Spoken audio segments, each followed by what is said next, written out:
প্রযুক্তি ক্ষেত্রে নারীদের অংশগ্রহণের পরিমাণ বাড়ছে। এখন ব্যাপার হচ্ছে শুধুমাত্র যে সরাসরি প্রযুক্তি ভিত্তিক খাতে নারীরা অগ্রসর হচ্ছে তা কিন্তু নয়। প্রযুক্তি নির্ভর নানা কর্পোরেট সেক্টরেও নারীদের অবদান অনস্বীকার্য।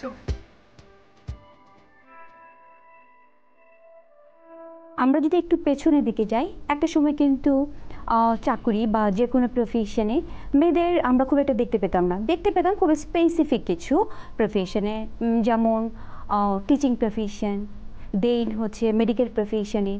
সো এর বাইরে ফ্যামিলি এবং নারীরা নিজেরাও নিজেদের জন্য অন্য কোনো প্রফেশন ভাবতো না। এরপরে কিন্তু আমরা একটা অ্যাডভান্সমেন্ট দেখেছি, মেয়েরা আরও কিছু প্রফেশনে আসছে, মেয়েরা কর্পোরেট হাউজে আসছে, মেয়েরা ইঞ্জিনিয়ারিংকে বেছে নিচ্ছে।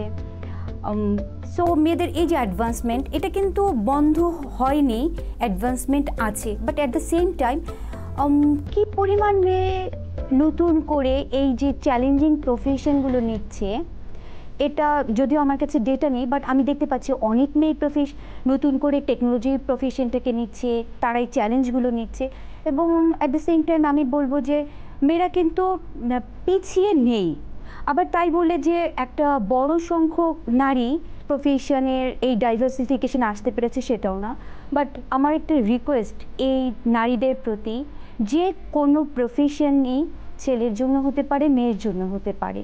দেন কেন না, কেন এই যে অয়েল অ্যান্ড গ্যাস সেক্টর, যেখানে আমরা নারীদের কম দেখতে পাই, টেকনোলজি বেসড যে অর্গানাইজেশনগুলো আছে সেখানে আসছে অনেক নারীরা, বাট তারপরে সেই পরিমাণ না যেটা আমাদের এক্সপেকটেশন।